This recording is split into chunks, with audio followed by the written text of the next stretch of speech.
भगवान श्री कृष्ण कहते हैं कि इस मृत्यु लोक का हर प्राणी, चाहे वो मनुष्य हो या पशु पक्षी हो या फिर पेड़ पौधा हो, हर सांस लेने वाला प्राणी अपने जन्म के साथ मृत्यु को भी लेकर आता है। हर प्राणी को एक दिन निश्चित क्षण पर मरना अर्थात अपना शरीर त्यागना ही पड़ता है।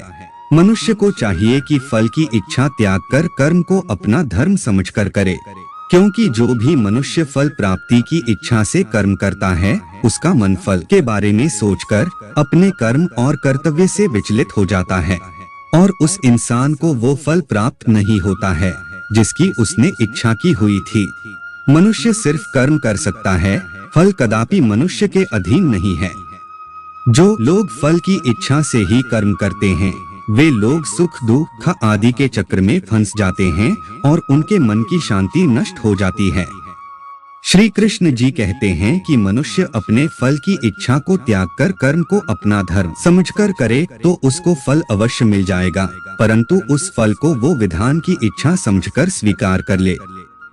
और ज्ञानी व्यक्ति इसी योग को अपनाकर कर्म योगी बन जाते हैं। आत्मा न कभी जन्म लेती है और न कभी मरती है। वो अजन्म, नित्य, सनातन और पुरातन है, जो शरीर के मारे जाने के बाद भी नहीं मरती है।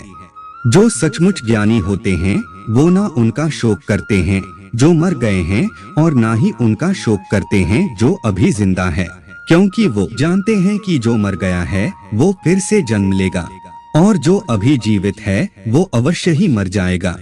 मरने वाला फिर से जन्म लेगा, क्योंकि केवल शरीर का नाश होता है। शरीर के अंदर जो आत्मा है वो कभी भी नहीं मरता है, क्योंकि आत्मा को ना कोई शस्त्र काट सकता है और ना ही उसे अग्नि जला सकती है, ना ही जल गला सकता है और ना ही इसे वायु सुखा सकती है। मनुष्य के शरीर का एक अदृश्य अंग है मन, जो दिखाई नहीं देता, परंतु वही इस शरीर का सबसे शक्तिशाली हिस्सा है। मनुष्य को मैं के घमंड की मदिरा पिलाकर मदहोश करने वाला पाखंडी केवल ये मन ही है। उसके हाथों में मोहमाया का जाल है, जिसे वो मनुष्य की कामनाओं पर टालता रहता है और उसे अपने वश में करता रहता है। ये मन शरीर से भी मोह करता है और अपनी खुशियों से भी और अपने दुखों से भी मोह करता रहता है।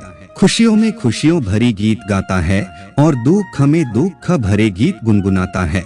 अपने दुखों में दूसरों को शामिल करके उसे खुशी मिलती है। किसी भी मनुष्य को उसका मन जीवन के अंत तक अपने जाल से निकलने नहीं देता। अपने रस्सी में बांधकर उसे तरह तरह के नाच नचाता रहता है। ऐसा तब तक होता रहता है जब तक हम अपने आप को मन के अधीन रहने देंगे, तब तक हमारा मन हमें नाच नचाता रहेगा। मनुष्य का मन मनुष्य को इतनी फुर्सत भी नहीं देता कि वो अपने अंतर में झांककर अपनी आत्मा को पहचाने और आत्मा के अंदर जिस परमात्मा का प्रकाश है उस परमात्मा का साक्षात्कार करें। किसी भी जीवित प्राणी के लिए आवश्यक है कि प्राणी अपने मन को काबू में करके अपने अंतर में झांककर अपनी आत्मा को देखे, तब उस आत्मा के अंदर उसे परमात्मा का प्रकाश स्पष्ट दिखाई देगा और उसी को ही परमात्मा का साक्षात्कार कहते हैं। भगवान श्री कृष्ण कहते हैं कि मनुष्य का शरीर एक रथ के भांति है, जैसे आँख, कान, नाक, जीभ और त्वचा आदि। इन इंद्रियों घोड़ों को जो सारथी चलाता है वो सारथी ही हमारा मन है और उस रथ में बैठा हुआ स्वामी वही हमारी आत्मा है। मनुष्य की इंद्रियां विषयों की ओर आकर्षित होती रहती है और ये सब तभी तक ही हो सकता है जब तक जीवात्मा अपने मन को काबू में ना लाए। जब तुम स्वयं मन के अधीन ना रहकर अपने मन को अपने अधीन कर लोगे तो वही मन एक अच्छे सारथी की तरह तुम्हारे शरीर रूपी रथ को सीधे प्रभु की चरणों में ले जाएगा। यदि मन तुम्हारा स्वामी है और तुम उसके अधीन हो तो वो तुम्हें माया के बंधन में जकड़ता रहेगा, और जब तुम अपने मन पर काबू पालोगे और उसके स्वामी हो जाओगे तो वही मन तुम्हें मोक्ष के द्वार तक ले जाएगा। इस संसार में केवल दो ही वस्तु है, एक शरीर और दूसरा उस शरीर में रहने वाला शरीरी। इस शरीर में रहने वाला जो आत्मा रूपी शरीरी है वो कभी भी नहीं मरता है और जो शरीर है वो सदा रहता नहीं है। आत्मा एक शरीर छोड़ता है और दूसरा शरीर धारण कर लेता है, बिल्कुल वैसे ही जैसे मनुष्य अपने पुराने कपड़े उतारकर नए कपड़े धारण कर लेता है। आत्मा नित्य है, इसीलिए वो नहीं बदलती, परंतु शरीर नाशवान है, इसीलिए एक ही आत्मा के कई शरीर बदलते हैं। इसीलिए हर जन्म में आत्मा नए नए शरीर धारण कर लेता है। अगर कोई सांप किसी मनुष्य को अकारण काटता है तो उस सांप को उसका पाप नहीं लगेगा, और ठीक उसी तरह शेर दूसरे जानवर की हत्या करता है तो उसका उसे पाप नहीं लगेगा। या बकरी का उदाहरण लीजिए, बकरी किसी की हत्या नहीं करती है और सिर्फ घास खाती है, तो इस कारण वो पुण्य की भागी नहीं बनती है। पाप पुण्य का लेखा जोखा अर्थात प्रारब्ध केवल मनुष्य का बनता है। दोस्तों, इसका अर्थ यह है कि अगर कोई पशु किसी की अकारण हत्या कर देता है तो उसका उसे पाप नहीं लगेगा, लेकिन कोई मनुष्य अगर किसी भी जीवित प्राणी की अकारण हत्या कर देता है तो उसे उसका पाप लगेगा।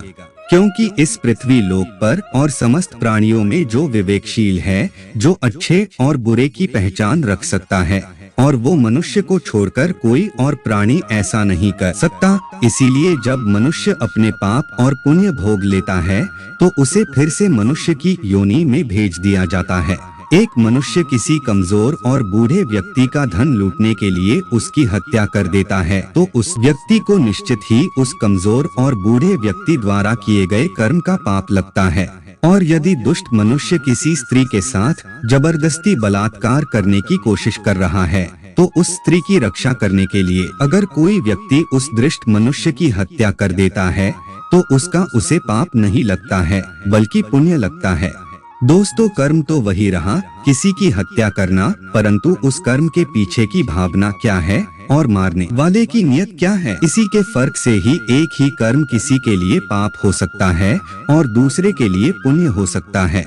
जिस भावना और नियत से मनुष्य कर्म करता है, उस नियत के कारण एक ही कर्म किसी के लिए पाप बन जाता है और किसी के लिए पुण्य बन जाता है।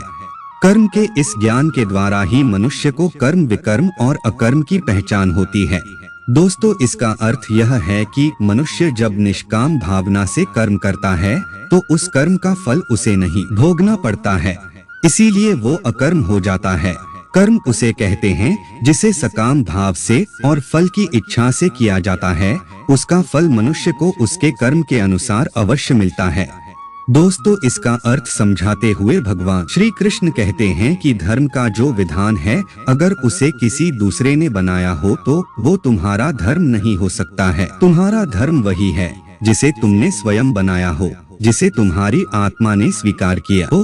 धर्म एक व्यक्तिगत चीज है जिसका फैसला व्यक्ति को खुद लेना पड़ता है। दोस्तों, अगर किसी के गांव पर डाकू हमला करके उस गांव की लड़कियों का अपहरण कर रहे हैं और उसी समय किसी का पिता मृत्युशैया पर पड़ा अंतिम सांस ले रहा है और अपने पुत्र से बार बार पानी की एक एक घुट मांग रहा है, उस समय उस व्यक्ति का यानी कि उस पुत्र का क्या धर्म होना चाहिए? वो मरते हुए अपने पिता के कंठ में अंतिम समय गंगा जल की बूंद बूंद टपकाता हुआ अपने पुत्र धर्म का पालन करें, या फिर उसके गांव की लड़कियों पर जो संकट आ गया है उनकी रक्षा के लिए अपने हाथ में तलवार उठाते हुए उन डाकुओं का मुकाबला करें, अवश्य पड़े तो अपनी जान भी देकर अपने गांव की इज्जत बचाएं। दोस्तों, इसका निर्णय कोई दूसरा व्यक्ति कैसे कर सकता है? इसको धर्म का दौराहा या धर्म संकट भी कहते हैं। ऐसी स्थिति में वो व्यक्ति क्या करें, उसका फैसला कोई और व्यक्ति नहीं कर सकता, बल्कि ये निर्णय उसे खुद ही लेना पड़ता है कि उस समय उसका प्रथम धर्म क्या है। उस समय उसकी अंतरात्मा जो आवाज दे वही उसका प्रथम धर्म है। जिस मनुष्य में हारने की चिंताएं कम और जीतने की ख्वाहिशें ज्यादा होती हैं, वह मनुष्य मन से बहुत शक्तिशाली होता है। जीवन में सब कुछ हासिल कर लीजिए या गवा दीजिए, मगर अपने स्वार्थ के लिए किसी का इस्तेमाल मत कीजिए। जिस तरह थोड़ी सी औषधि भयंकर रोगों को शांत कर देती है, ठीक उसी तरह ईश्वर की थोड़ी सी भक्ति बहुत से कष्ट और दुखों का नाश कर देती है। कभी कभी अपनी लाइफ में आगे बढ़ने के लिए उन चीजों और व्यक्तियों को भी त्यागना पड़ता है जो कभी तुम्हारी हृदय की गहराइयों में विलीन थे। वीडियो पूरा सुनने के लिए आपका बहुत बहुत धन्यवाद। वीडियो आपको कैसी लगी कमेंट बॉक्स में हमें जरूर बताएं। राधे राधे, जय श्री कृष्णा।